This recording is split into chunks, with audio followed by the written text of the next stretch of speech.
নমস্কার বন্ধুরা, আমি সুমনা। আজকে আমি চলে এসেছি একটা খুব ছোট্ট একটা রেসিপি নিয়ে। খুব সহজ সরল আর সুস্বাদু একটা রেসিপি। আশা করি দেখেই বুঝতে পারছেন এটা কি।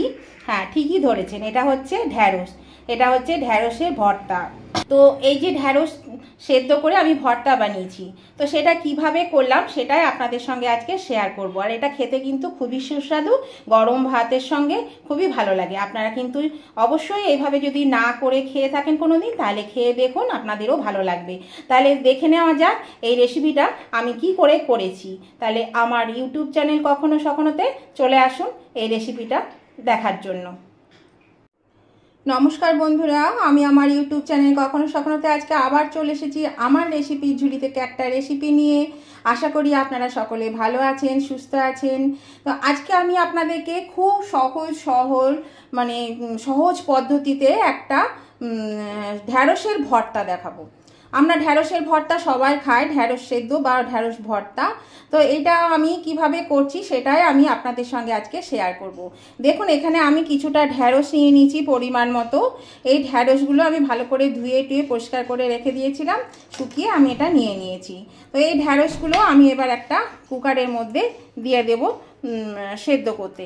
এগুলো কিন্তু আমি গোটা গোটায় রাখলাম। আর দেখুন, এর মধ্যে এই যে এই ডগাগুলো কিন্তু আমি একটু করে কেটে দিয়েছি। প্রত্যেকটি ঢ্যাঁড়সের ডগাগুলো আমি একটু করে কেটে দিয়েছি। আপনারা বড় বড় ঢ্যাঁড়স হলে সেগুলো 2-3 টুকরো করে দিতে পারেন। তো আমি এখানে টুকরো করিনি, আমি গোটা ঢ্যাঁড়স নিয়ে নিয়েছি। তো এই গোটা ঢ্যাঁড়সগুলোই আমি এর মধ্যে দেখুন ভরে দিচ্ছি কুকারের মধ্যে। আর ঢ্যাঁড়সগুলো খুবই কচি আর খুবই ছোট ছোট, সেই জন্যে আমি আর টুকরো করিনি।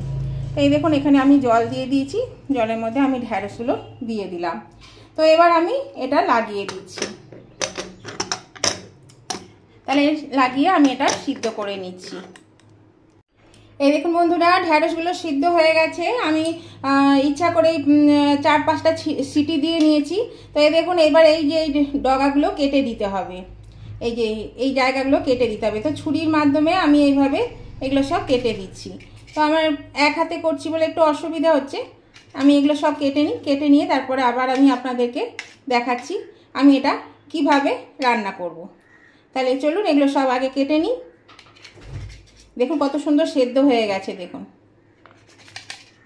এই যে একদম গলে গেছে। ভর্তা করতে গেলে তো ভালো গলা চাই, সেই জন্য গলে গেলে কোনো অসুবিধা নেই। দেখুন এগুলো আমি এবার কেটে নিচ্ছি। এই দেখুন বন্ধুরা, আমি এই বোটাগুলো ছাড়িয়ে নিয়েছি। দিয়ে এই দেখুন, এখানে আমি পরিমাণ মতো একটু নুন দিয়ে নিয়েছি।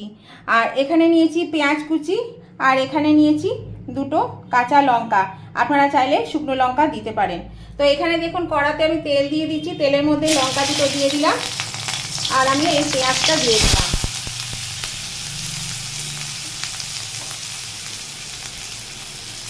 এই পেঁয়াজটা আর লঙ্কাটা আমি এখানে একটু ভেজে নেব, এখানে ভেজে নেব। আমরা কিন্তু এই ঢ্যাঁড়সের ভর্তা আমরা সবাই খাই, ঢ্যাঁড়স সিদ্ধ। আবার অনেকেই আছেন যারা এই ঢ্যাঁড়সটা ল্যালে বলে পছন্দ করেন না, খেতে চান না ঢ্যাঁড়স। তো এইভাবে যদি ঢ্যাঁড়সের ভর্তা করে খান বা ঢ্যাঁড়স সিদ্ধ করে খান, দেখবেন খুব ভাল লাগবে খেতে, অন্যরকম স্বাদ হয়। আমরা সাধারণত নুন তেল দিয়ে খেয়ে নিই, কিন্তু এইভাবে যদি খেয়ে থাকেন তাহলে তো জানবেন। আর যদি না খেয়ে থাকেন তাহলে অবশ্যই কিন্তু একবার হলো এইভাবে করে খেয়ে দেখুন। এখানে আমি কাঁচা লঙ্কা দিয়েছি, আপনারা চাইলে শুকনো লঙ্কা দিতে পারেন। তো আমি এটা আগে ভেজে নিই। এই দেখুন বন্ধুরা, পেঁয়াজটা একটু ভাজা ভাজা হয়ে এসেছে। আর এই পেঁয়াজটা আপনারা ভেজেও দিতে পারেন বা কাঁচাও দিতে পারেন, কাঁচা খেলেও কিন্তু খাওয়া যাবে, অসুবিধা নেই। তো আমি একটু ভেজে দিলাম, ভেজে দিলে টেস্টটা একটু ভালো হবে, সেই জন্য একটু ভেজে দিলাম। আর নতুন বন্ধু যারা এখনও আমার চ্যানেলটা সাবস্ক্রাইব করেননি, অথচ আমার ভিডিওগুলো আপনারা রেগুলার দেখেন, তাদের কাছে আমার অনুরোধ, অবশ্যই আমার চ্যানেলটা সাবস্ক্রাইব করে আমার পাশে থাকবেন। আর পাশে থাকা বেলটা অবশ্যই ক্লিক করে দেবেন, তাহলে আমি আমার ভিডিও যখনই আপলোড করব সাথে সাথে নোটিফিকেশন আপনাদের মোবাইলে পৌঁছে যাবে, আর সবার আগে আপনারা দেখতে পাবেন। আর উভয় বন্ধুদেরকে বলছি, আজকের এই রেসিপিটা যদি আপনাদের পছন্দ হয়ে থাকে, তাহলে পরে দেখতে দেখতে যদি এখনও লাইক দিতে ভুলে গিয়ে থাকেন, তাহলে অবশ্যই লাইক করে দেবেন। আপনাদের একটা লাইক আমাকে এগিয়ে নিয়ে যেতে অনেকটাই সাহায্য করে। আর আপনাদের বন্ধু বান্ধব আত্মীয় স্বজন সকলের কাছে যাতে পৌঁছে যায়, তার জন্য কি করতে হবে, প্রচুর পরিমাণে শেয়ার করে দিতে হবে। আর আজকের রেসিপিটা আপনাদের কেমন লেগেছে সেটা জানাতে কমেন্ট করতে একদম ভুলবেন না। অবশ্যই কমেন্ট করে জানিয়ে দেবেন আজকের রেসিপিটা আপনাদের কেমন লাগলো। আপনাদের মিষ্টি মিষ্টি সুন্দর সুন্দর কমেন্টগুলো আমার ভীষণ ভালো লাগে আর আমাকে পরবর্তী ভিডিও করতে উৎসাহিত করে। তো দেখুন পেঁয়াজটা ভাজা হয়ে গেছে, আমি কিন্তু কথা বলতে বলতে পেঁয়াজ ভেজে নামিয়ে নিলাম। এই দেখুন বন্ধুরা, পেঁয়াজটা ঠান্ডা হয়ে গেছে, এবার আমি এটা ভালো করে মেখে নেব। এটার সঙ্গে ভালো করে ঢ্যাঁড়সের সঙ্গে চটকে মেখে নেব। এটা কিন্তু খেতে কিন্তু খুবই ভালো লাগে, অবশ্যই একবার করে খেয়ে দেখবেন। যারা ঢ্যাঁড়স পছন্দ করেন না তারাও কিন্তু এক থালা ভাত খেয়ে নেবেন। আর ঢ্যাঁড়সটা একটু বেশি করে সেদ্ধ করে দেবেন, কোনো অসুবিধা নেই, কেন এটা তো ভর্তা, সেই জন্যে গলে গেলে কোনো অসুবিধা নেই।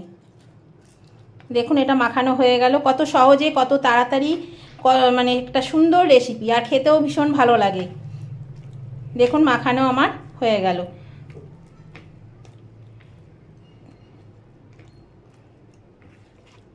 এই দেখুন মাখানো হয়ে গেল।